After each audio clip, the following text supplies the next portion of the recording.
السلام عليكم ورحمة الله وبركاته. بسم الله الرحمن الرحيم. الحمد لله رب العالمين، والصلاة والسلام على رسول الأمين وعلى آله وصحبه ومن والاه إلى الدين وبعد.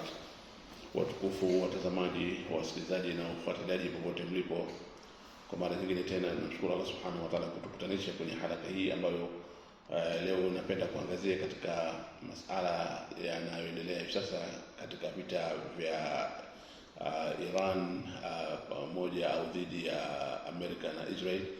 Na hii mada kwa hakika ni mada ambayo nimeifikiria au nimekuwa nikifikiria kwa kipindi kirefu tangu vita vilipoanza mpaka leo hii, kwamba nizungumze ama nisizungumze. Hii nikifahamu kwamba kuna masala fulani pengine ambayo yana sensitivity fulani, hasa katika zile tofauti za kimadhhab zilizopo baina ya sisi na dola ya Iran. Lakini baada ya kutafakari swala kama hili na kupitia aya mbalimbali za Qur'an, hadithi za Mtume sallallahu alaihi wasallam, nimefikia maamuzi kwamba ni sawa na ni haki au bali ni wajibu kufafanua na kuweka msimamo wazi kabisa. Nini msimamo sisi Waislamu au tunaojiita Al-Sunna katika huu mzozo unaoendelea pale nchini Iran hivi sasa. Kwa hivyo nimeamua kwamba leo nisajili halaka kama hii maalum kwa ajili ya kuelezea na kufafanua msimamo wa Uislamu. Wewe na mimi ningependelea kwamba nyinyi watazamaji na wasikilizaji mtakapoifuatilia video hii ama halaka hii, nanyi pia mtazame kwa makini aya nitakazozitumia katika kulielezea jambo kama hili. Nianze kwanza kabisa katika suratul Maida aya ya 82 ambapo Allah Subhanahu wa Ta'ala ametuambia, a'udhu billahi minash shaitani rajim, la tajidanna ashadda an-nasi adawatan lilladhina amanu al-yahuda walladhina ashraku. Aya inaendelea. Kwa sasa nitasimama tu hapa. Yani maana yake ni kwamba Allah Subhanahu wa Ta'ala anatuambia kwa hakika mtakuta au mtapata maadui walikuwa wakali na walikuwa wawazi kabisa kwenu nyinyi waumini, ni hawa ambao ni al-yahuda na alladhina ashraku. Makundi mawili ndio iliyotajwa na Allah Subhanahu wa Ta'ala kwamba hawa ndio watakuwa na uadui wa wazi kwetu sisi ama dhidi ya sisi waumini, yani Waislamu kwa ujumla. Al-Yahudi sote tunafahamu ni kina nani, wana majina mbalimbali. Leo Mayahudi wanajiita Israeli, wanajiita Mazayuni na majina mengine ambayo watu wanafahamu. Ama walladhina ashraku, hapa mimi kwa mtazamo wangu napenda kuwaingiza serikali ya Marekani iliyopo madarakani hivi sasa, ya kwamba wana fit description ama maelezo ya alladhina ashraku kwa sababu mbalimbali, pengine kwa sasa sitoziingilia sana. Kwa hivyo kwa tafsiri ya haraka kulingana na muktadha wa yale yanayoendelea hivi sasa pale nchini Iran, ni kwamba al-yahuda walladhina ashraku, tuseme al-yahuda ni dola ya Kizayuni ya Israel, na alladhina ashraku tuseme ni serikali ya Marekani. Hapa natumia matamshi ambayo nataka pia nanyi mtazame. Kwa Israeli nimesema dola ya Israeli ya Kizayuni, lakini kwa Amerika sikusema dola bali nimesema serikali, ili nitofautishe baina ya serikali na raia ama na watu. Kwa hivyo hao ndio maadui wa wazi ambao kwa mujibu wa aya hii niliyosoma ya suratu Al-Maida. Kwa maana hii mzozo unaoendelea pale Iran ambao ni al-yahuda walladhina ashraku wameanzisha mashambulizi, wameanzisha vita na ni vita vya dhulma, ni vita vya maonevu, ni vita ambavyo hawakuchokozwa, bali sote tunafahamu kwamba kulikuwa kuna mazungumzo yanayoendelea. Katikati ya mazungumzo hao ni kama walivunja ahadi ama walifanya khiana, naweza kusema hivi, wakaiendea nchi ya kinyume na kuwapiga kwa ghafla na kwenda kuwaulia viongozi wao wakuu wa nchi ama wanaoongoza nchi kama hiyo. Hili jambo liko wazi kabisa, sote dunia mzima imelishuhudia jambo kama hili. Ni hamie katika kituo cha pili ambayo ni aya za suratul Rum, aya za mwanzo kabisa, ambapo Allah Subhanahu wa Ta'ala anatuambia hivi, a'udhu billahi minash shaitani rajim, bismillahir rahmanir rahim, alif lam mim, ghulibatir rum wa hum min ba'di ghalabihim sayaghlibun. alif lam mim, ghulibatir rum fi adna al-ard wa hum min ba'di ghalabihim sayaghlibun fi bid'i sinin lillahi al-amru min qabl wa min ba'd wa yawma idhin yafrahu al-mu'minuna bi nasrillahi. Hizi ni aya kadhaa 4 takriban ambazo nimesoma, ambapo Allah subhanahu wa ta'ala anatuambia ya kwamba baada ya ufunguzi wa sura hii leo wameshindwa Rome, yani dola ya Roman, katika sehemu iliyopigana vita hivyo ambavyo Allah ameviita au ameita sehemu hiyo kama ni adna al-ardh, ni bonde la chini. Bonde la chini linafahamika kwa mujibu wa wanazuoni mbalimbali na ulama wa tafsiri, ni eneo ambalo liko ndani ya Falastini au karibu na Falastini. Lakini Mwenyezi Mungu akasema kwamba baada ya kushindwa kwa hawa wa Rome, haitachukua siku nyingi au muda mrefu, yani neno bid'a sinina aliyotumia Allah subhanahu wa ta'ala ikimaanisha idadi ndogo ya kuanzia 3 mpaka 9 katikati hapo, ushindi huu utabadilika, au kushindwa kwa Roma itabadilika, na wao hatimaye watakuwa ni wenye kushinda hivyo vita. Na Allah subhanahu wa ta'ala akasema siku Roma watakaposhinda hivi vita, basi waumini watafurahika kwa nusra hiyo ya Roma kushinda kwenye vita kama hivyo. Na hii ikatokea baadaye katika kipindi cha miaka 7, kukapigana tena vita vingine vya pili, na Roma ndio wakaibuka kuwa ni washindi. Hapa pana maelezo na ufafanuzi na masuala ambayo tunapenda kujiuliza, ili tuzidi kuzifahamu hizi aya za Allah subhanahu wa ta'ala na muktadha wa aya hizi kwa wakati ule na pia kwa wakati wa sasa tulionao. Kwanza kabisa, Allah subhanahu wa ta'ala ametajia dola iliyoshindwa hapo kama ni dola ya Rome, yani Roman Empire, ambayo ndio zilikuwa superpower kipindi hicho, na ilikuwa ikitawala nchi za Ulaya karibu zote, pamoja na nchi ambazo leo zinajulikana kama nchi za Mashariki ya Kati, kwa maana nchi ya Sham, yani Syria, Lebanon, hata huko Palestina, pia maeneo ya Afrika ya Kaskazini ya Egypt, huko Misri, maeneo ya Tunis, Libya, walikuwa wanatawala sehemu nyingi sana, yani hiyo Roman Empire ya kipindi hicho. Lakini upande wa pili kulikuwa na dola nyingine pia kubwa hivyo hivyo, ambayo ndio tuseme the second superpower, ambayo inaitwa amejulikana kwa jina la ad-dawla al-Farisia, au kwa lugha nyingine wanasema Roman wanasema Persian Empire. Hizi ndizo dola mbili kubwa zilizokuwepo kipindi hicho, ndizo zilikuwa zikiongoza dunia kwa namna wanaojua wao. Sasa katika aya hizi nilizosoma, Allah subhanahu wa ta'ala ameelezea tu kwamba Roma walishindwa na wao baadaye watashinda. Lakini hatujaambiwa kwenye aya hii aliyewashinda Roma ni kina nani, na Roma walipokuja kushinda baadaye walioshinda kina nani. Hapa hatukuelezewa. Bila shaka Allah subhanahu wa ta'ala huwa anazungumza kwa mukhtasar, lakini kwa kuwa dola mbili zilizokuwepo kipindi hicho ambazo ndio dola kubwa ilikuwa ni Roman Empire na Persian Empire. Kwa hivyo ni wazi kabisa Rome waliposhindwa walishindwa na hii Persian Empire, na baada ya miaka michache ambayo inakadiriwa 7, na Roman Empire wakaja wakawashinda, yani wakawashinda Persian Empire. Kama nilivyosema, Roman Empire ilikuwa ni nchi ama imekusanya nchi za Ulaya tunazojua leo sisi, pamoja na nchi za Mashariki ya Kati na nchi za Afrika ya Kaskazini. Ama Persian Empire ni maeneo ambayo leo yanajulikana kama Iran, maybe Iraq, Khorasan, Azerbaijan, na maeneo ya huko kuna kuitwa Qazwin ama Minor Asia. Haya ndio maeneo ambayo yalikuwa ni ya Persian Empire. Pia baadhi ya sehemu za Arabuni, zikiwemo sehemu za Bahrain, huku sehemu za Oman, mpaka sehemu za Yemen, ilikuwa ni katika tawala za Persian Empire kipindi hicho. Sasa hapa Allah subhanahu wa ta'ala alipowaambia waumini na Mtume Muhammad sallallahu alaihi wasallam ya kwamba siku Persian Empire itakaposhindwa, ninyi waumini mtafurahika, ama tulitakiwa sisi kufurahika, lakini vile vile tulitakiwa kuhuzunika kwa kushindwa kwa dola ya Rome kipindi hicho. Kwa nini swala hapa? Kwa nini sisi waumini tulitakiwa kufurahika, kuhuzunika kushindwa kwa Rome na tufurahiki wao wanaposhinda? Kwa nini?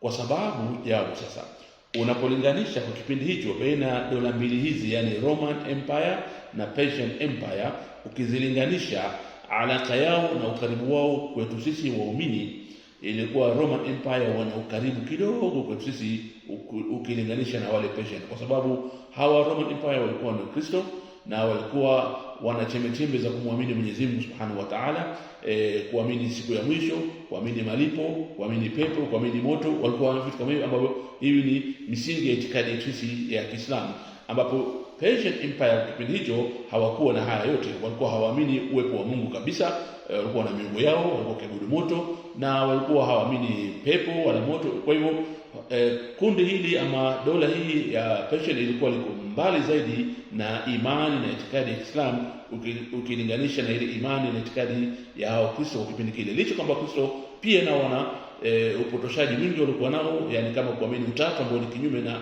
itikadi yetu sisi ya Kiislamu, lakini angalau hao wana ukaribu kiasi fulani. Kwa hivyo kwa sababu ya huu ukaribu, sisi waamini tunatakiwa kuhuzunika wanaposhindwa hao ambao tuna uhusiano nao japo ni wa mbali katika imani. Tuhuzunike kwa ushindi kwao na tufurahike wanapopata ushindi. Huu ni msimamo wa Qur'ani, ni msimamo wa Allah Subhanahu wa Ta'ala ambao ametuletea sisi waumini tuwe tunaobeba. Kwa hivyo kwa mujibu wa msimamo kama huu, napenda sasa kutazama kwa muktadha wa yanayoendelea hivi sasa katika hii vita vinavyoendelea pale, kama nilivyotangulia kusema kwenye aya ya kwanza ya sura al-Maida niliyoitumia ya wala tajanna ashadda nasi adawatan alladhina amanu alyahuda walladhina ashraku. Leo tuko katika mazingira kwamba alyahud walladhina ashraku wameanzisha mashambulizi dhidi ya dola ambayo ni dola ya Iran. Sasa katika kuzilinganisha baina ya kambi mbili hizi, kambi ya alyahud walladhina ashraku, na nimefafanua kwenye nukta ya kwanza kwamba alyahud kwa maana ni dola ya Israeli, walladhina ashraku ni kwamba ni serikali ya Marekani iliyoko madarakani hivi sasa. Kwa hivyo hii ni kambi ya kwanza. Hapa kwa mazungumzo yetu hivi sasa niite kambi ya alyahud walladhina ashraku. Kambi ya pili ni kambi ya Iran. Sasa katika kulinganisha kwenye kambi mbili hizi, nani yuko karibu zaidi na Uislamu, ili tuhuzunike atakapo shindo yule yuko karibu na sisi na tufurahike atakapopata ushindi bila wasiwasi wote, bila shaka yote, kwa mujibu wa aya niliyosoma mwanzo ya suratul Maida. Alyahuda walladhina ashraku, hawa ni maadui zetu zaidi kwa nasi ya Allah Subhanahu wa Ta'ala, na tusipofanya hivi tutakuwa sisi tumekinzana na tumeenda kinyume na mafundisho ya aya kama hii, na hii itakuwa makosa na hatari kubwa sana. Ama tukija katika dola ya Iran, dola ya Iran wanavyojiita wao rasmi, ile nchi inaitwa Islamic Republic of Iran. Hii ndio jina wanaita. Wewe au mimi tunakubaliana na hivi ama tukubaliane, haya ni masuala mengine, lakini wao angalau wanajinasibisha na Uislamu kwa kujiita ama na kuiita nchi yao kwamba ni Jamhuri ya Kiislamu Iran. Lakini pia tunaona kwamba wamesimamisha na wameweka bendera yao ambayo katikati kuna nembo ambayo ni jina la Allah Subhanahu wa Ta'ala, na pembezoni mwake wameandika maneno ya Allahu Akbar. Kama unakubaliana hili ama ukubaliani, lakini wao wanajinasibisha na wanajitambulisha kwamba wao wako na Allah na wao wako na Allahu Akbar, at least kwa mujibu wa bendera yao vile ilivyo. Sidhani kama mtu aliyebeba bendera ya maneno kama haya tunataka bendera ile ianguke chini ama iende kakanyagwe, kwa sababu ni bendera ambayo tunapaswa sisi kuheshimu kwa sababu neno la Allah linalopatikana ismullah azam katika bendera kama hiyo. Kwa hivyo moja kwa moja katika kuangalia ni kwamba hawa wa Irani watakuwa ni watu ambao wako karibu zaidi na sisi Waislamu ukilinganisha na hawa alyahuda walladhina ashraku. Isitoshe, mbali kwamba wao wametangaza jina la nchi yao kwamba ni Islamic Republic of Iran, bendera yao umeweka Allah na Allahu Akbar, lakini pia wanatumia kalima shahada, kwa maana ni matumizi yao ya kila siku kusema la ilaha illa Allah Muhammad Rasulullah. Wanasema ashhadu an la ilaha illa Allah wa ashhadu anna Muhammadar Rasulullah. Wanasali sala tano, pengine tofauti namna tunasali sisi, lakini wanazo sala zao tano. Wanasoma, wanafunga kama tunafunga sisi, wana haja pia nao wanahiji vile vile kama tunahiji sisi, wana zaka. Yani tunashirikiana katika mambo mengi sana ambayo sisi Waislamu tuko nayo, na hili la haji wanakwenda kwa sababu haji wanakwenda kutekeleza ibada hii katika nchi ya Saudi Arabia, Makkah wal Madina al-Munawwara, na wanapokwenda wanakwenda kama Waislamu pale na wanakubalika kuingia pale na wanapata visa kwenda kutekeleza ibada ya hija pamoja na Waislamu wengine, licha kwamba al-Mamlaka al-Arabia Saudia ndio ardhul haramain, ndio bilad tauhid, na panapatikana wanazuoni wakubwa sana tunawaheshimu na wanaheshimika duniani, jopo la ulama wakubwa wakiwemo Sheikh Saleh Fauzan ambaye sasa ni mufti mkubwa, na wenzake wanazuoni wakubwa kabisa katika ile jopo linalojulikana kama Hayat Kibar al-Ulama fi al-Mamlaka al-Arabia Saudia. Hao wote wanafahamu na wanaelewa kwamba Wairani au kwa lugha nyingine Mashia wanakuja pale Maka na wanatekeleza ibada ya hija, na wao wamenyamaza. Kunyamaza kwao bila shaka ni ishara kwamba wanatambua kwamba hawa ni Waislamu.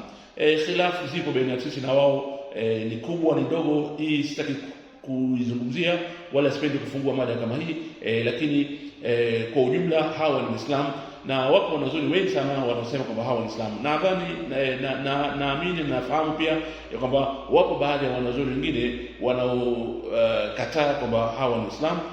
Na hii pia ni mada ambayo sitaki kuingia kwa sasa. Tuchukulie tu kwamba hawa watu wana mambo yanayofanana na si sana, kama mambo ya kusema la ilaha illallah Muhammadur Rasulullah, kama kuswali sala tano, kama kufunga saumu ya Ramadhani, kama kutekeleza ibada ya hija. Na wao wanajiita Waislamu na wao wamebeba bendera ya Allahu Akbar. Kwa hivyo katika kulinganisha kambi mbili hizi, kambi ya hawa wanaojiita Waislamu na wanaobeba bendera ya Allah wanaofanya ibada yani au wanatekeleza nguzo tano kama sisi, na kambi ya hawa Alyahudi walladhina ashraku, katika kuzilinganisha upi msimamo wetu, bila shaka hapa msimamo wetu itabidi uwe ni msimamo wa sisi kuwa pamoja na hawa angalau kwa hili ambalo lipo hivi sasa, na katika kuwalinganisha wao na nini ile kambi ya Alyahudi walladhina ashraku. Kwa maana hiyo iwapo wao watakuwa ni wenye kushindwa kwa mujibu wa sura Rum, sisi tunatakiwa tuhuzunike, na ikiwa wao watashinda vita hivi, na sisi tunatakiwa kuwaombea washinde uchache wa jambo, basi tufurahike kwa ushindi watakaopata, bila kuingilia katika tafsiri zilizopo za ikhtilafu za kimadhhabu zilizopo baina ya sisi na wao. Tukiwa tumefanya hivi, nadhani itakuwa tumeenda sambamba na mafundisho wa aya mbili ambazo zimezitumia mpaka sasa, yani aya ya suratul Maida na aya hizi za surat Ar-Rum. Nikihamia katika nukta ya tatu ambapo ni suratul Hujurat. Suratul Hujurat kwenye aya ya 9 Mwenyezi Mungu Subhanahu wa Ta'ala anatuambia, a'udhu billahi minash shaitani rajim, wa in ta'ifatani minal mu'minina iqtatalu fa aslihu baynahuma fa in baghat ihdahuma 'ala al-ukhra فقاتلوا التي تبغي حتى تفيء إلى أمر الله فإن فاءت فاصلحوا بينهما بالعدل واقسطوا إن الله يحب المقسطين. Hii aya inatupa maelekezo wakati panapotokea ikhtilafu baina makundi ya waumini, na hapa tutazame maneno yaliyotumika kwenye aya hii. Allah Subhanahu wa Ta'ala anasema wa in ta'ifatani minal mu'minina, makundi mawili katika waumini. Tunazungumzia waumini, yani Waislamu. Inapotokea kwamba wamekhtalifiana, wakazozana, na pengine mzozo wao au mgogoro wao uka-escalate, yani ukapanda kiwango mpaka ikafika mahali kwamba sasa wanataka kupigana ama wanapigana, basi kinachotakiwa kufanywa kwa sisi tuliobakia ambao ni waumini vile vile kama hao wenzetu, tunatakiwa sisi ni kuingilia kati katika mzozo wao huu na kuwapatanisha. Ikitokea katika kupatanisha huku kundi moja katika ile makundi mawili wamekataa upatanishaji na wao kaendelea na uadui wao dhidi ya lile kundi lingine, basi sisi tunatakiwa kupigana vita na hili kundi ambalo limekataa sulhu ama limekataa upatanishaji. Hapa makundi mawili yanayopigana yote ni waumini. Sisi ambao tunawapatanisha pia ni waumini, na lile kundi ambalo limekataa upatanishaji tukaamrishwa sisi kupigana vita nalo, sisi ni waumini, tutakuwa tunapigana vita na kundi ambalo ni waumini vile vile. Kwa nini hapa ni waumini kwa waumini na kunakuwa na mapigano? Kwa sababu Allah Subhanahu wa Ta'ala anataka sisi tusimame na haki, tusimame na insaf, tusimame na uadilifu popote ulipo. Hata kama uadilifu huo uko kwa asiyekuwa Muislamu, tunatakiwa kusimama na huo uadilifu. Na hata iwapo Muislamu na mu'min amekengeuka na amekwenda kinyume na misingi ya haki na uadilifu, basi tunatakiwa kumpiga vita muumini kama huyu mpaka arudi katika njia ya haki. Kwa maana hii sasa, na kwa mtizamo wa suratul Hujurat aya 9 niliyoisoma hivi sasa, tuje tuiweke katika vita vinavyoendelea pale nchini Iran hivi sasa. Ni wazi ya kwamba dola ya Israel na Marekani wao ndio walioanzisha mashambulizi kama ninavyofahamu dunia mzima, na wamefanya mashambulizi kwa njia ya ghilba na khiana, kwa sababu kulikuwa kuna mazungumzo yanaendelea katikati, wao huko ndio wanakwenda kufanya mashambulizi. Kwa hivyo hawa ndio waliodhulumu kivyovyote, hawa ndio wamedhulumu. Upande wa Iran wao ndio waliodhulumiwa. Kwa hivyo hata tukasema mathalan kwa wale wanaosema kwamba Irani ni dola ya Kishia na kwamba Mashia sio Waislamu, tuchukulie kwamba kauli yao hii ina nafasi hapa. Basi hata kama wao ni makafiri, lakini kuna makafiri wenzao wengine ambao ni Mayahudi na alladhina ashraku, hawa makafiri wenzao wamekwenda kuwadhulumu makafiri hao ambao ni Irani. Basi sisi waumini tuna wajibu katika hali kama hii kusimama na yule aliyedhulumiwa na kupigana vita na yule aliyedhulumu. Haya ni maelekezo ya sura Al-Hujurat. Tusipofanya hivi tujue tunakuwa kinyume sisi na maelekezo ya sura Al-Hujurat. Hata iwapo yule aliyedhulumu ingekuwa ni dola ya Kiislamu, basi pia sisi tunatakiwa tumshike ile dola ya Kiislamu isiendelee na dhulma. Huu ndio msimamo wa Qur'ani na ndio maelekezo ya dini yetu tukufu ya Kiislamu, ndivyo inavyotaka. Kwa maana hiyo, katika swala kama hili linaloendelea sasa, ni wazi kwamba dola ya Iran imedhulumiwa na ni wajibu sisi Waislamu kusimama na dola kama hii iliyodhulumiwa mpaka wapate haki yao. Kinyume na hivyo au tusipofanya hivyo, basi tutakuwa sisi tunakwenda kinyume na mafundisho ya Qur'an katika aya 3 nilizozitaja, aya ya sura Al-Maida ya 82 na aya 4 za sura Ar-Rum za mwanzo na aya ya 9 ya sura Al-Hujurat. Tutakuwa tunazipinga aya zote hizi za Allah Subhanahu wa Ta'ala. Tusiweke ushabiki katikati hapa mbele ya kuzifahamu aya za Allah Subhanahu wa Ta'ala. Lakini pia Mtume sallallahu alaihi wasallam ametuelekeza na kutufundisha kwa kusema unsur akhaka dhaliman au madhluma, mnusuru ndugu yako akiwa amedhulumu na akiwa amedhulumiwa, lazima mnusuru.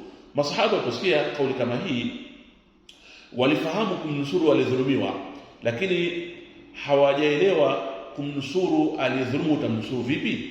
Kwa hiyo wakamuuliza Mtume sallallahu alayhi wasallam, ya Rasulullah, qad alimna nusrat almadhlum, tunajua kumnusuru aliyedhulumiwa, lakini kaifa nansuru dhalim au kaifa nusratu dhalim, lakini vipi kumnusuru aliyedhulumu? Jawabu la Mtume sallallahu alaihi wasallam ni kwamba kumnusuru aliyedhulumu ni kumziwia na kumkingiwiza ili asiendelee na asiendeleze ile dhulma yake.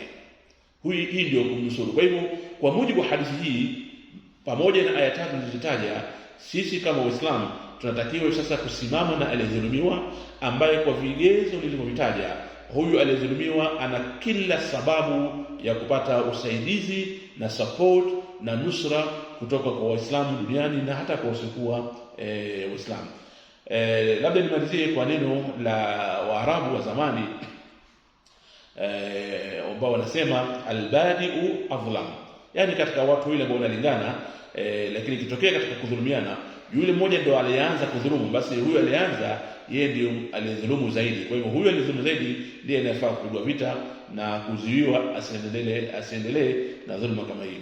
Watukufu wasikilizaji na watazamaji, baada ya maelezo haya mafupi au marefu, nadhani nitakuwa nimeweza kuwasilisha nilichokuwa nakikusudia, na naomba mkitizame kwa makini na msipite tena aya ambazo nimezitumia ili tuweze kufahamu upi msimamo wetu kama Waislamu katika swala hili linaloendelea la sasa pale Iran. Lakini nataka pia ifahamike ya kwamba bila kutizama dola Irani ni dola gani, yani ya Kiislamu si ya Kiislamu, bila kutizama hii kutizama tu katika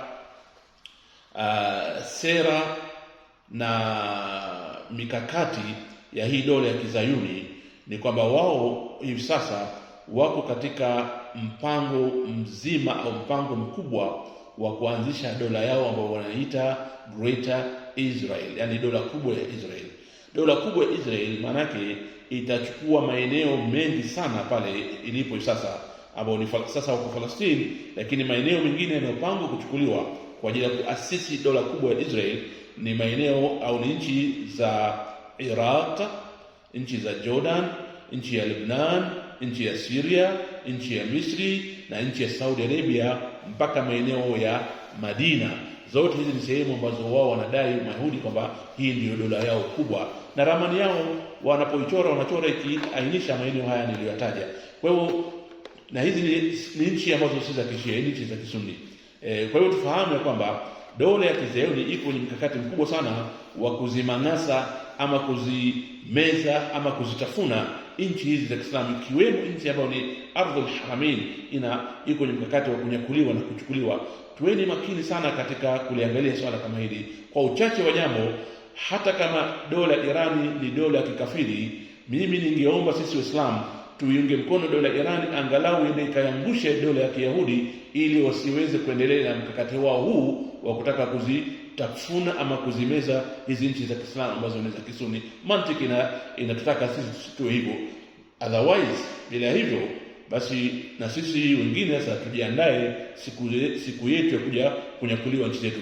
Iwe leo ni Iran inachukuliwa inamalizwa, kesho ni Iraq inamalizwa, kesho kutwa ni Jordan, na singine ni Misri, na baada hapo ni Saudia. Tujiandaeni. Na pia kuna na Turki vile vile, kuna na Pakistani vile vile, kuna na Afghani. Zote hizi zimepangiwa, zina mikakati kwamba zinakuja kuchukuliwa. Alafu hawa maadui al-Yahudi walladhina ashraku, kwa wao wanahesabu Waislamu wote ni maadui zao bila kubagua sijui Sunni sijui Shia. Kwa hivyo nadhani ni mantiki ya kwamba inapotokea hali kama hii, sisi tunatakiwa kusimama na hawa licha ya khilafu zilizopo baina sisi na wao. Hizi khilafu zipo zamani, hazikuanza leo, hazikuanza jana.